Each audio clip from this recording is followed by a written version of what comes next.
Hello and welcome to the Halftime Report, part of Bear Football on the Bar Room Network. John Buffone alongside Odo Gondia and Danny Shimon. Fellas, the debate might be, are the Broncos that bad or the Bears playing that well? But we don't care. They are ahead 21-7 at halftime in a performance from Justin Fields that I believe set the new Bears record for consecutive completions. He is 16 of 17, 230 yards, 3 touchdowns, and honestly, it looks like a completely different offense. Take into account who they're playing, but at the same time, it didn't look like they could move the ball on a high school team last week. So the fact that they're doing this against another NFL team is promising. Danny, takeaways from the first half. Yeah, obviously, Justin Fields in the offense has been explosive. This is what we've been waiting for. Now, I said before we got on the air here, I'm like, I think Justin feels like he's back at Ohio State, though. It's a wide open passing when those guys are just coming wide open. It's a horrible Broncos defense, but like you said, the Bears were coming in 0-3, needed something like this to kind of get that team some momentum, some confidence, and yeah, it's a bad defense. We understand that, but you know what? At this time, you can't be picky in terms of who you go up against. So. Take it, keep pouring out. The only thing I don't want Betsy to do is just be, pass happy. Let's seem a little bit more balanced here. Let's get the running attack going there. We have a couple of big runs there by Khalil Herbert over the right side. Nate Davis back in there today. Darnell Wright. I've been talking about these two guys combined in terms of their ability to move guys off the line of scrimmage or run behind them. We've seen that today. So let's continue that. Let's keep it balanced. This is all fun and games. But they continue to put the pressure on, but also don't forget about the running attack either. Absolutely, and we saw Cole Kmet step up today. So far, 4 catches for 58 yards. DJ Moore, 5 catches, 97 yards and a touchdown. By the way, Cole Kmet has 2 touchdowns. But what have you seen from them using DJ Moore? They're being a little more vertical. They're throwing the ball down the field a little bit more. Is that more of a protection scheme, or is that more of the route development? What did you see from there, Danny? No, I mean the pass rush for the Broncos really is might be as bad as the Bears pass rush. I mean, Justin's got time back there to go through the whole field. You saw him go through his progression. There was one time he went through, I think, 3 or 4 guys and then came back down to Cole Kmet was wide open underneath. So I think that's just to give him time to allow these routes to develop. They're long hitting routes.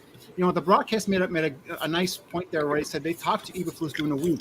And he asked, what he apparently Eberflus talked to Justin and said, what do you want us to do to fix it? He goes, let's continue to take deep shots, which allow me to move around the pocket, allow me to, kind of use my legs around the pocket. And so far they've done that. Some rollouts, they've seen some, play action stuff.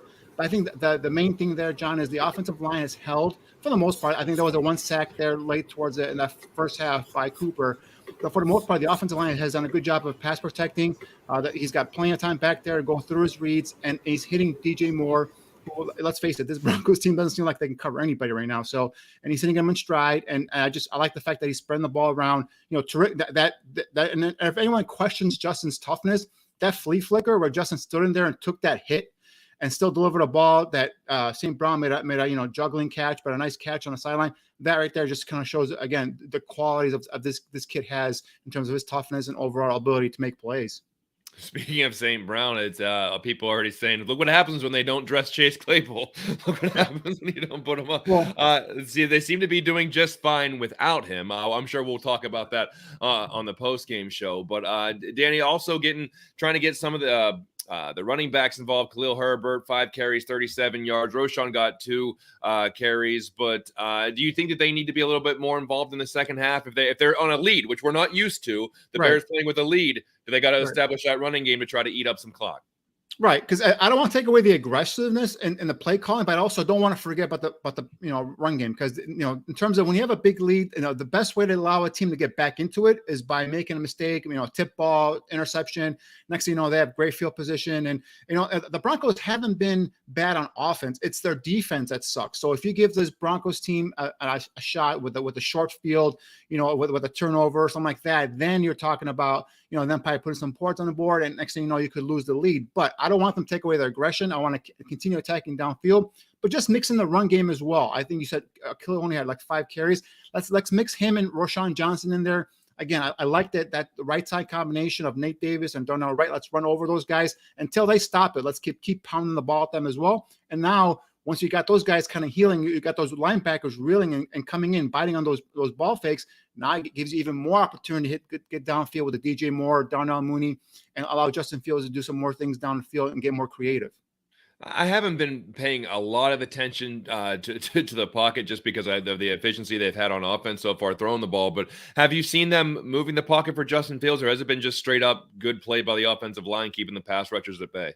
There have been some handful of rollouts where he kind of got out of the pocket and moved around, but for the most part, it's been just him sitting back there in the pocket with good protection and making reads down the football field, and like I said, going through his progression and finding sometimes his third option on a pass route, which is something that Justin has never been accustomed to since he's been a Bear, to be honest with you. So I think that got to keep that up, keep up the protection. But again, continue rolling him out, continue moving the pocket, allowing, kind of making the Broncos defenders think there, so on and so forth. Don't get predictable here in the second half.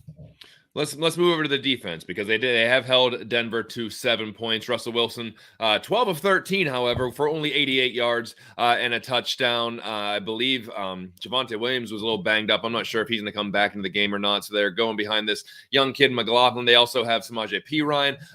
What have they done well to kind of bracket in some of those playmakers like Jerry Jeudy on the other side to not really let any of those big plays happen that we've seen them give up a few times this year? Well, if you look at the first drive, I mean, the Broncos just drove right down the football field. Some shoddy tackling on that touchdown pass to the running back. Tremaine Edmonds just kind of gave a half-heart effort towards that, that screen play. So that looked bad. But then what happens is once you get the Broncos reeling, and kind of similar to happen with the Bears in previous weeks, right? So once their defense starts giving up points, big plays, offensively now you feel some pressure. And I think that's what's happening to the Broncos now. They feel like, we gotta generate some pressure. I think they've kind of gone away from the run game. You mentioned they lost their starting running back in Williams. I think he's questionable to return. But you know what? If they're only down 2 scores, so if they have the ball here in the first half, second half kickoff, they go down there, they score on this Bears defense. It's only a 1 possession game. So that's what I'm saying. Like offensively, you cannot get your foot off the pedal. Don't forget the running game as well. Defensively, you got to continue doing what you're doing right now. And basically what they're doing is they're putting these Broncos in some long third and long situations, and they're blanketing the coverage back. They're playing zone, which is what they normally do. I think I saw only 1 blitz, and that was I think I saw 3 blitzes in the first half, 2 by Britzker, 1 by Sanborn. The Sanborn blitz actually caused a sack. Lo and behold, we've been calling for blitzes, right? And a blitz here caused a sack. But basically, they've been just blanketing coverage back in the backfield and making Russell Wilson dump it off short, and then everybody rallying to the ball and dropping the ball carrier short of the first down, which is basically the scheme here. Is just keep everything in front of you. Don't let them make big plays, and I think that's what they're doing now. As long as the Bears have a lead, then continue to do that. But they got to start generating some pressure, because you give Russell Wilson a lot of time in the pocket, he's going to start picking you off eventually. The one thing I do want to commend is the 2 rookie cornerbacks that have started today for the Bears, Tyreek Stevenson and Terrell Smith. Both, I think, have done well so far in this first half. So let's see them continue that play as well. And I think that's one of the things I saw in the first half, and I don't know if you agree, John, but Jaquan Brisker took more of a leadership role back there. And I saw him calling the defense. I saw him hyping up some players. I like seeing that. I like seeing some aggressiveness. I think maybe because Eddie Jackson's the veteran, I think he's always taken a step back. But I like this Jaquan Brisker back there being more aggressive, being that vocal leader back there. I want to see that continue here in the second half as well.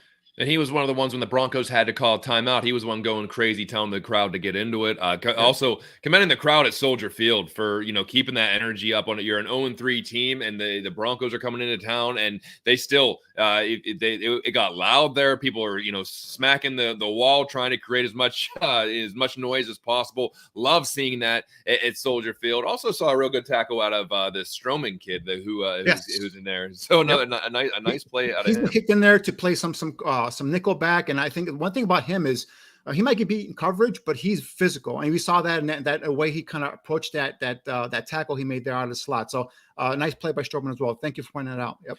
And the sack, I'm just looking at the stat sheet, looks like it got split between Pickens and Dominique Robinson. Both got a half a sack there.